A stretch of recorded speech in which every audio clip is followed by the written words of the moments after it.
해전TV 구독자 여러분 반갑습니다. 오늘은 일본 화장, 즉 메이크업의 역사에 대해서 소개해 드릴까 합니다. 화장, 이 메이크업의 원형은 얼굴과 신체에 대한 채색이라고 일컬어지고 있습니다. 몸에 색을 바르는 아프리카 부족 영상을 여러분들도 본 적이 있을 텐데요. 고대에는 부족과 계급 간의 차별화와 색이 가져다 주는 주술적인 목적을 위해 그려졌다고 생각됩니다. 염료나 안료의 사용 목적에 대해서 우에무라 로쿠르의 동방 염색 문화의 연구에서는 색을 얻은 목적에 대해서 세 가지를 들고 있습니다. 상대에 있어서 안료 사용의 목적은 첫째는 저주의 의미를 가지는 것, 둘째는 식별을 하는 수단으로 하는 것, 셋째는 장식의 의미를 갖는 것이라고 했습니다.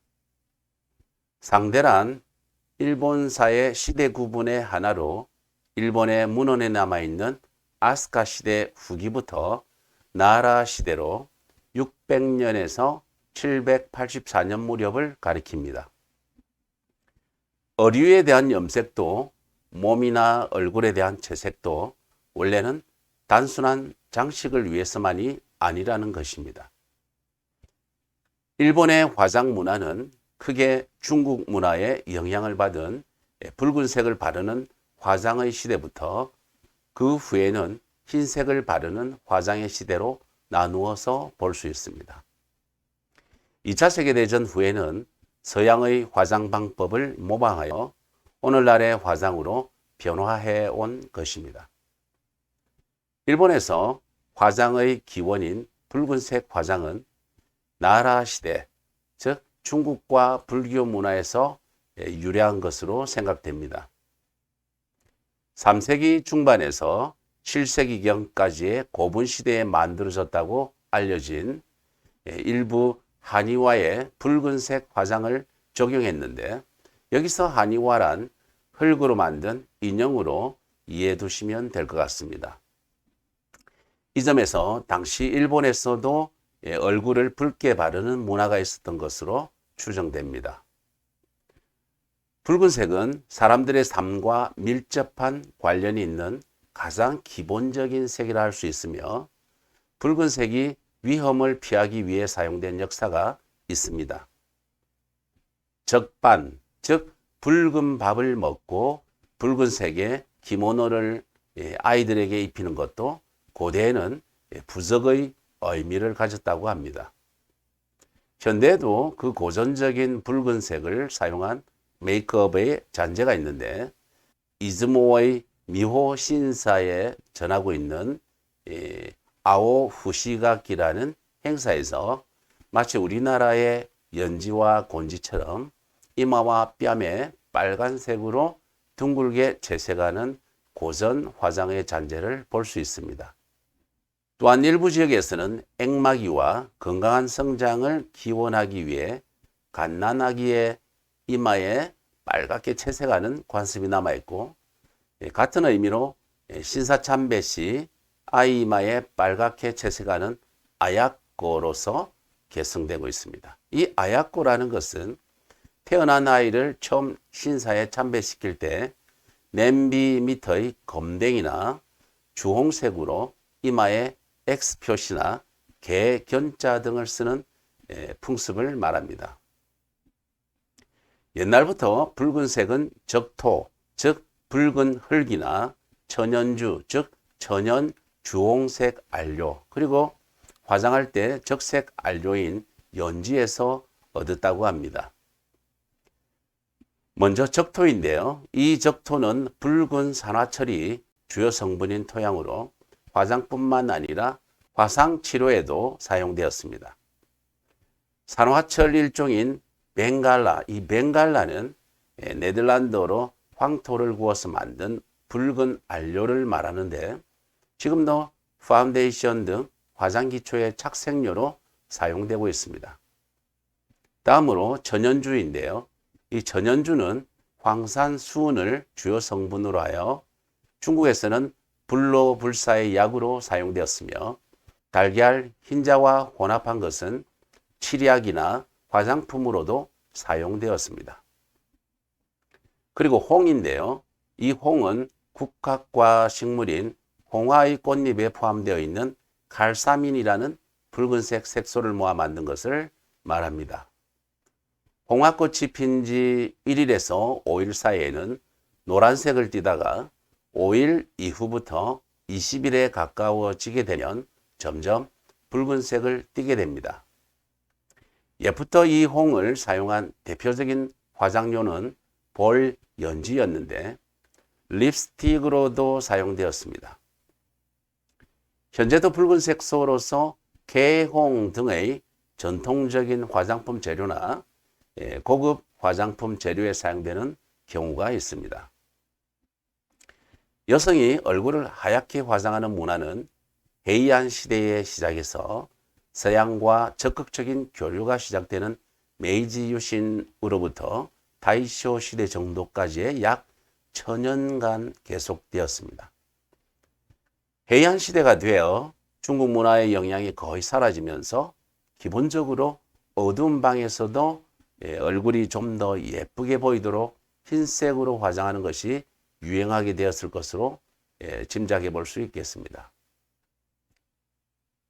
이로노 시로이와 시치난 가크스, 즉 얼굴이 희면 다소 인물이 빠져도 미인으로 보인다는 속담이 있듯이 피부색이 흰색을 띠면 약간의 결점은 감춰지므로 아름답게 보이기 때문에 흰색 화장은 에도 시대에도 일반화되었습니다. 흰색이 의미하는 것에 대해 여러분은 어떻게 생각하십니까? 흰색의 의미는 청정이라든지 결백, 그리고 고기, 그리고 신성 등이며 많은 종교권과 문화권에서 공통성이 있습니다. 신화에 등장하는 신, 천사, 선인, 성직자 등의 의상 대부분은 흰색이며 일본에서도 신주와 무녀의 의상은 지금도 흰색을 사용하고 있습니다. 또한 백조나 백마 등과 같이 흰색을 띠고 있는 많은 동물이 신성한 동물로서 특별한 존재라는 생각은 지금도 전 세계 많은 사람들에게 전해지고 있습니다. 백색 화장품 원료로 백토, 그리고 곡분, 경분, 연백 등이 사용되었는데 하나하나 살펴보도록 하겠습니다. 먼저 백토는 천연의 하얀 점토, 즉 가올린을 원료로 물속에서 불순물을 제거하고 입자의 크기를 균일하게 하여 백색 안료가 만들어졌습니다. 가올린은 함수 규산 알미늄이 주 성분이고 중국의 고령, 즉 가올린이라는 산지에서 생산되는 점토가 옛날부터 중국의 도자기 원료로서 사용되었던 것에서 그 이름이 유래하고 있습니다. 지금도 백분이나 메이크업 베이스로서 사용되는 경우가 많습니다. 다음으로 곡분인데요. 이 곡분은 곡물을 갈아서 만든 가루로서 옛부터 주로 쌀가루가 백분으로 사용되고 있었습니다. 백분에는 쌀가루보다 미세하고 피부에 닿는 느낌이 좋고 흰색을 잘 띠는 전분가루 등 다양한 원료가 사용되고 있었습니다. 또한 키카라스 우리라는 식물에서도 백분을 얻었다고 하는데 이 키카라스 우리는 우리말로는 하늘탈이나 하늘수박이라고 불리는 박과에 속하는 여러 해살이 덩굴식물로서 그 뿌리로부터 얻은 천화분을 옛부터 백분으로 사용되어 왔습니다. 이번에는 경분인데요. 이 경분이란 가벼울 경자와 가루분, 즉 가벼운 가루라는 의미를 가지고 있고 오래전부터 중국에서 전해진 염화순이 주 성분인 백색 분말을 말합니다. 무로마치 시대에는 일본에서도 생산되어 당시 대유행했던 매독 치료약이나 백분으로서도 사용되고 있었습니다. 그리고 연백은 납 연자와 힐 백자의 한자를 쓰고 있고 염기성 탄산납의 백색 안료로 에도시대 중기에 수요가 확대되었습니다. 그 배경으로는 일단 가격이 저렴했고 백분을 바르는 면적이 가슴이나 등에 이르기까지 늘어났다는 점과 배우나 게이샤, 유녀 등의 화장법이 일반 서민들에게까지 보급된 점에 있다고 볼 수 있습니다. 다만 연백을 바른 어머니의 유방으로부터 수유하는 도중 납 중독에 의해서 많은 유아가 사망한 예가 있었기 때문에 일본에서는 1934년에 납을 사용한 백분의 제조가 금지되었다고 합니다. 메이지 시대에는 메이크업 분야에서도 근대화의 물결이 밀려오고 서양으로부터 화장품과 서구식 화장법이 일본에 들어오게 됩니다. 당시 수입 화장품은 품질은 좋았지만 가격이 너무 비쌌기 때문에 일반인들에게 보급되기까지는 다소 시간이 걸렸고 그리고 메이지 말기가 되자 서양의 수입품을 모방한 화장품이 판매되었는데 사용된 색의 대부분이 백색이었다고 합니다. 다시 말해서 메이지 시대에도 여전히 많은 사람들이 전통적인 백분을 기본으로 한 화장을 했다는 것입니다. 그 후 다이쇼에서 쇼와 초기에 걸쳐서 복장이나 헤어스타일이 서양화로 바뀌고 있었지만 여전히 백분이 주류를 이루었습니다. 제2차 세계대전 후 서양 문화의 영향을 받으면서 현대적인 화장이 급속히 퍼지게 되었고 과학기술의 진보와 함께 화장품 분야의 제조기술도 비약적으로 향상되었습니다. 오늘은 약 1000년간 유행했던 백색 화장이 일본의 대표적인 메이크업 문화를 이루어왔다는 점을 소개해 드렸습니다. 다음 시간에는 보다 알찬 콘텐츠로 뵙겠습니다. 도움이 되셨다면 추천 부탁드립니다. 감사합니다.